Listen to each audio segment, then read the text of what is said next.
আসসালামু আলাইকুম রহমতুল্লাহি বারাকাতু। তো বন্ধুরা, আপনারা সবাই কেমন আছেন? আশা করি সবাই সুস্থ এবং ভালো আছেন। তো আজকের টপিকটা একটু ব্যতিক্রম টপিক নিয়ে আসলাম। কিছু মানুষের স্টোরি যারা ইন্দোনেশিয়া আসছে, কিছু বাংলাদেশি ভাই। কেউ আসা সুখে আছে, কেউ কষ্টে আছে, কেউ দেশ ছেড়ে পালাইছে।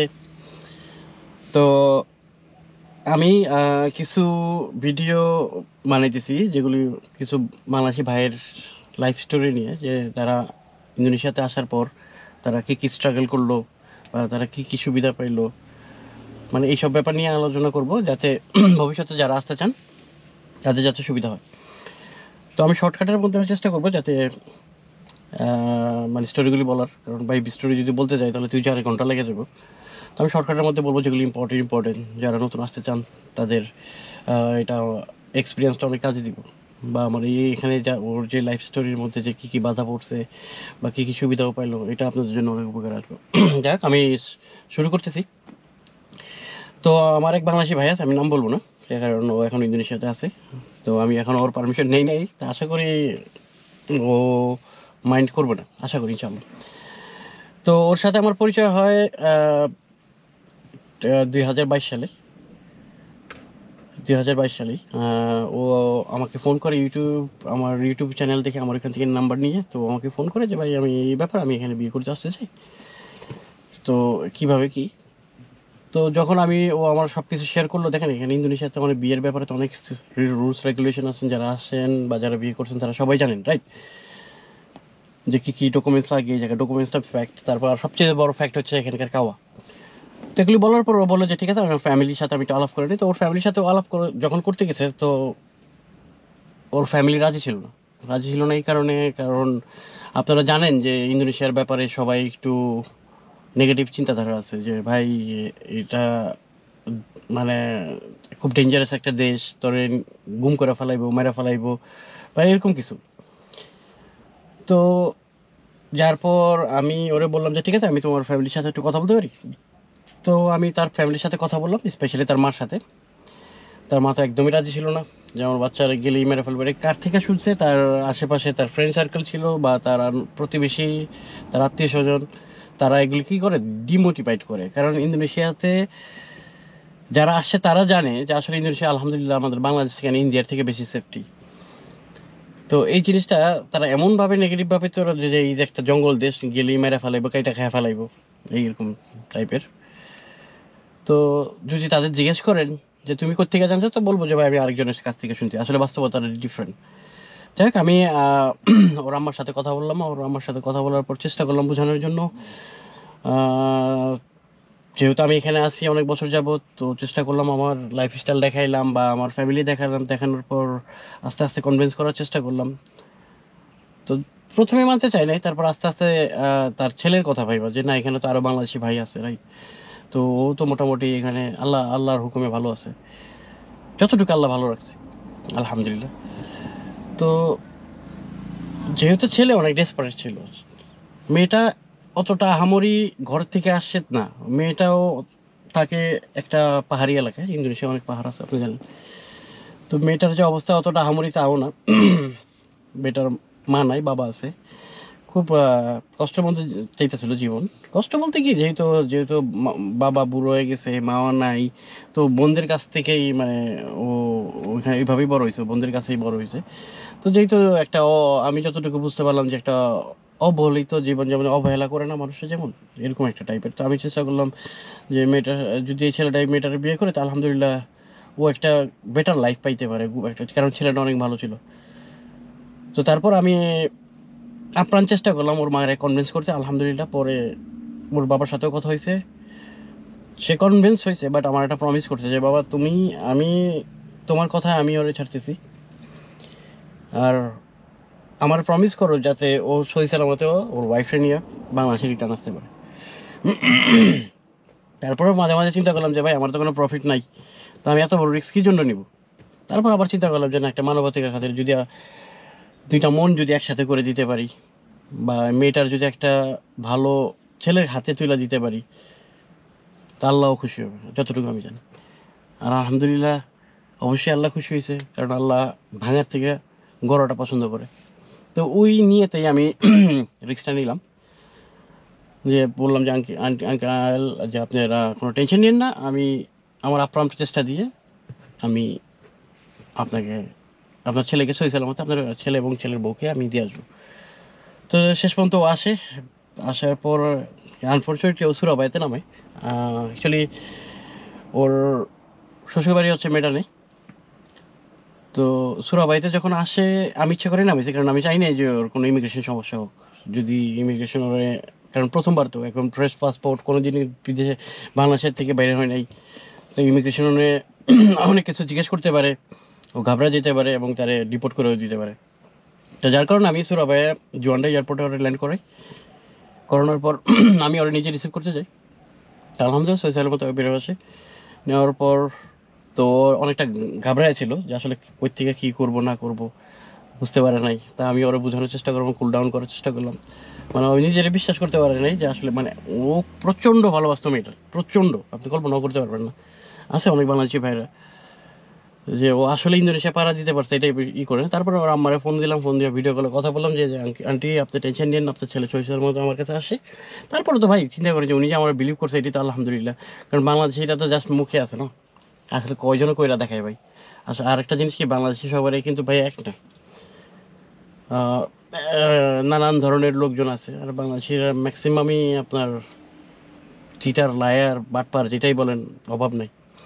তারপর আলহামদুলিল্লাহ ভাই পুরান ঢাকার লোক, বাবা মা দুইটা কথাই শিখাই দিছে যে কোনদিন কারোর হক মাইরো না এবং কারো মনে কষ্ট দিও না, দ্যাটস ইট।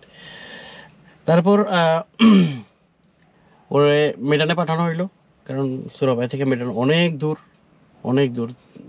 মানে কি বলুন, যেমন আপনি যদি ঢাকা থেকে রওনা হন অলমোস্ট আপনি পাকিস্তানে চলে যাবেন, এত দূর। তো আমিও ভয় পাইতেছিলাম আসলে কীভাবে কী হয়, ওর যে কারণ আমি তো ওর সাথে যাইতে পারতেছিলাম না, কারণ এখন অনেক টাকা পয়সার ইনভলভ, কারণ প্লেন ছাড়া তো কোনো সেকেন্ড ওয়ে নাই। ওর দুইটা প্লেন চেঞ্জ করতেছে, ট্রানজিটও ছিল, একই দেশ ট্রানজিট ছিল, এখান থেকে জাকার্তা থেকে মেডান। তো হঠাৎ করে ও মানে যাওয়ার পর আমি খুবই টেনশনে ছিলাম। টেনশনে যাওয়ার পর মানে টেনশনে থাকার পর তো ও যখন পৌঁছানোর পর আমাকে কল দিল যে ভাই আমি আলহামদুলিল্লাহ পৌঁছাইছি। তো মেয়েরাও আসছিল, মেয়েরা পুরো একটা বাসের মধ্যে, মানে বাস তো ছোটো মিনি বাসের মধ্যে পুরো ভরে আসছে। যাক, তো ওদের একটা এক্সাইটেড ছিল। যাওয়ার পর এখন তো দুজন মানে প্রথম দেখা, অনলাইনে পরিচয়, তো খুব এক্সাইটেড ছিল যা এটা।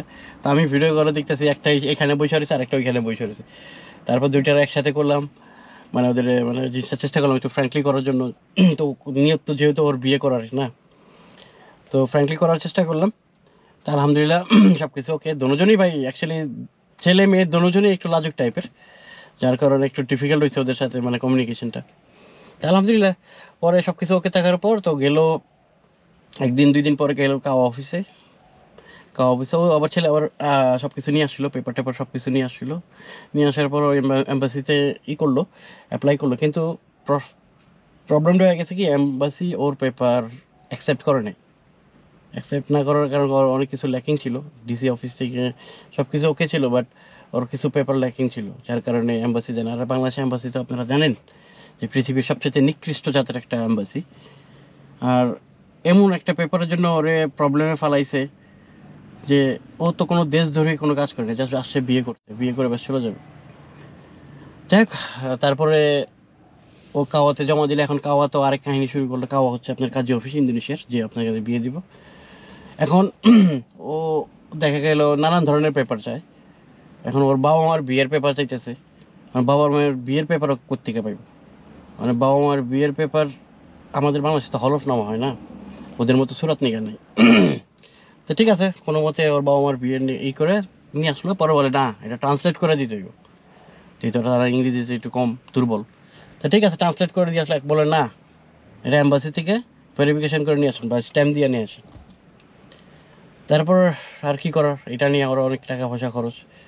নেওয়ার পর মানে বিয়েটা খুব ভালোভাবে ডিলে হইতেছিল।